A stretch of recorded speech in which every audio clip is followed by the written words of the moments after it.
जात के लिए नहीं होती है, एक सुविधा एक जात के लिए नहीं होती है। हम ये कहेंगे कि बंद होकर ये मजदूरों की वजह से नहीं बंद है मैनेजमेंट और नेता लोगों की मिली भगत से। हम लोगों के दर्द को कोई नहीं समझा, बहुत लोग आए। हम तो ये कहेंगे कि बर्बाद गुलिस्तान करने को बस एक ही उल्लू काफ़ी है, और साख पे उल्लू बैठे हैं, अंजाम गुलिस्तान क्या होगा। आज किसी के लिए यकीन करना मुश्किल हो सकता है कि 40 साल पहले बिहार में एक इंडस्ट्रियल टाउनशिप थी जिससे हजारों लोगों को रोजगार मिल रहा था।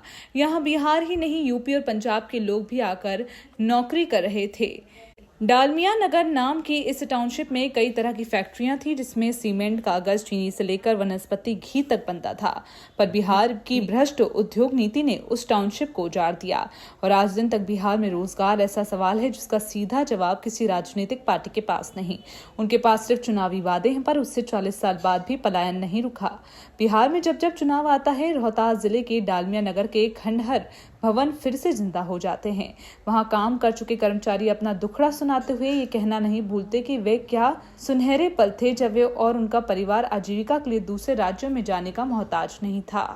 रोहतास जिले में सोन नदी के किनारे बसे डालमिया नगर की फैक्ट्रियां 3800 एकड़ में फैली थी। इसमें करीब 35,000 कर्मचारी थे।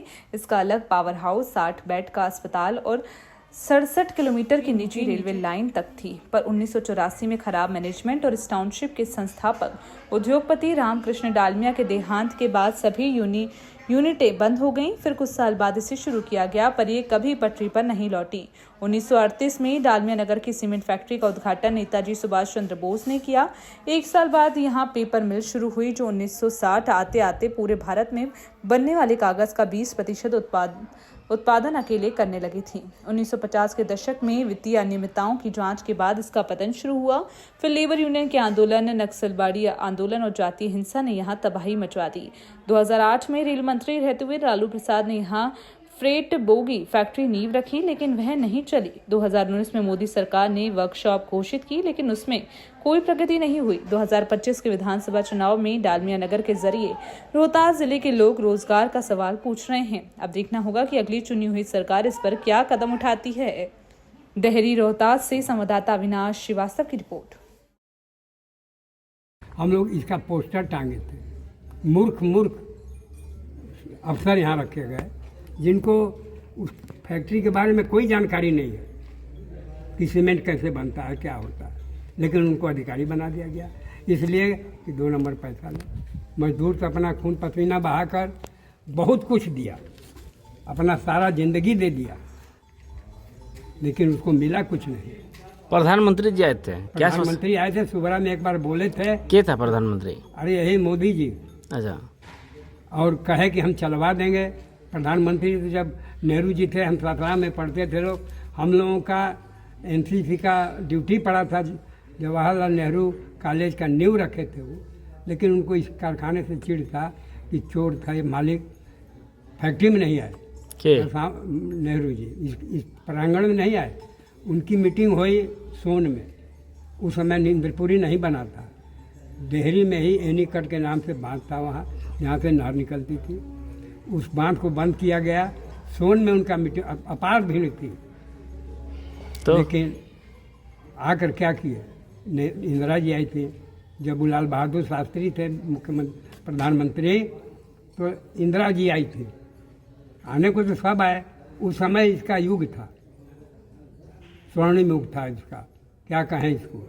क्या क्या बनता था यहाँ पे?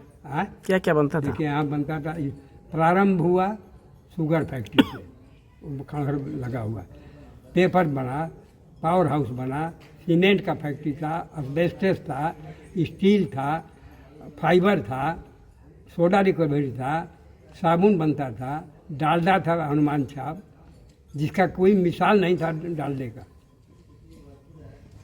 लेकिन इतनी एक प्रांगण में इतना कारखाना हम तो हिंदुस्तान तो छोड़िए, विश्व में नहीं था। एक एक फैक्ट्री था, अगर एक एक अलग अलग रहता ना तो सब नहीं बंद होता।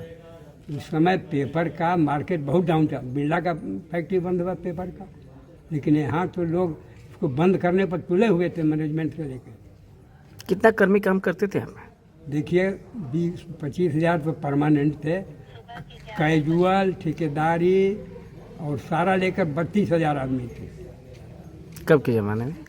हाँ, उस समय 84 में जब बंद हुआ था तब की बात कर रहे हैं। उसके बाद फिर चालू भी हुआ था ना?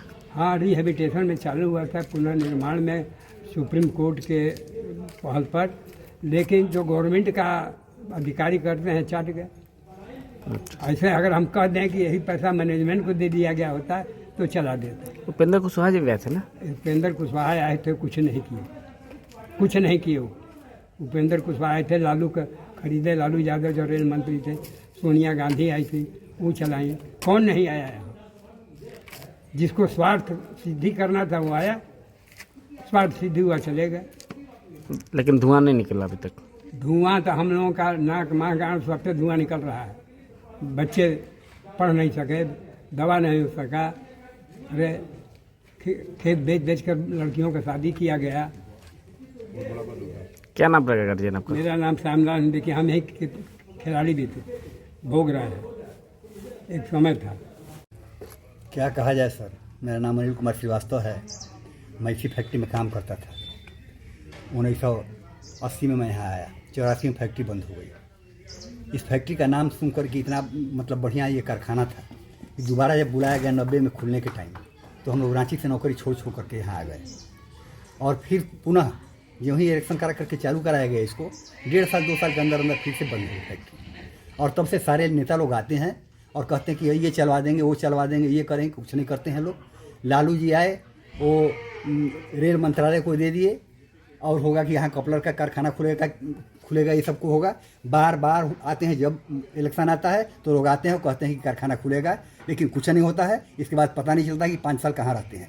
और अब तो यहाँ का ईंट तक बिक चुका है। आप अगर देखिएगा तो सिर्फ जंगल नज़र आएगा। जहाँ चिमनी खड़ा हुआ करता था वहाँ, और सारे ऑफिसेज थे, बड़ा बड़ा बिल्डिंग था, अब वहाँ सब कुछ ख़त्म हो गया।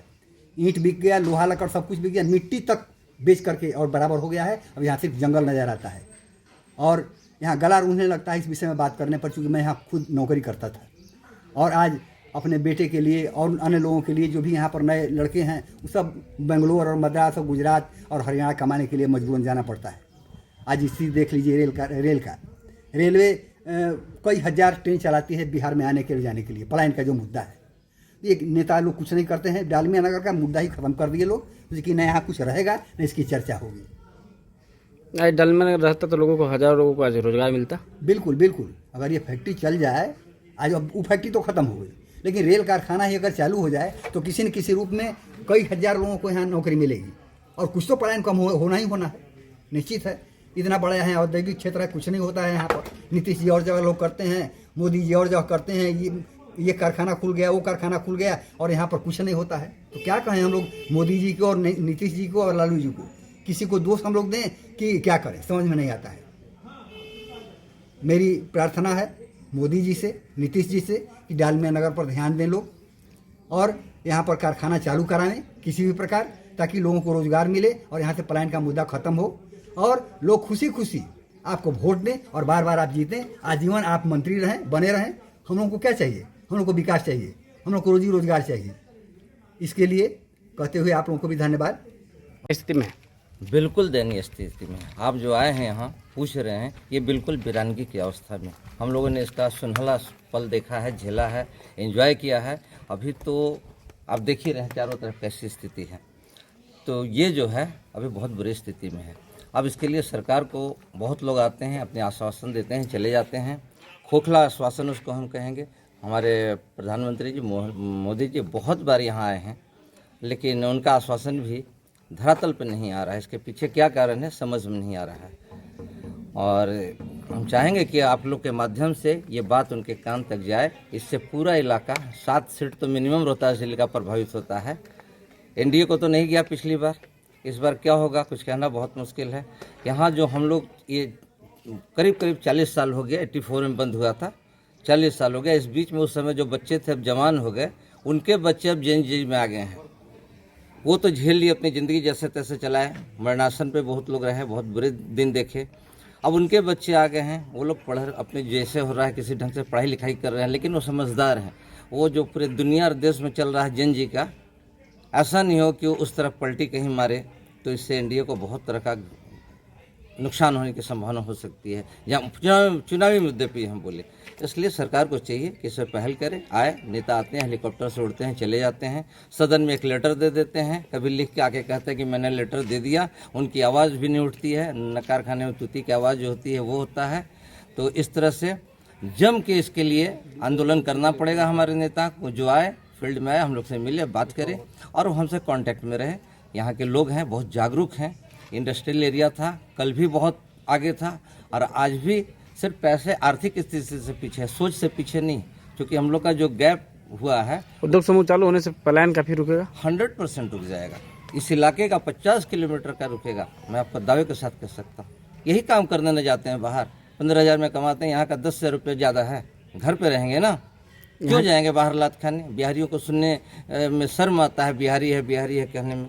कोई जाएगा? शौक से कोई जाता है? ये बहुत दिल बहुत दुखित है, इसलिए इस तरह की बातें आपसे हम कर रहे हैं। कोई नहीं जाएगा।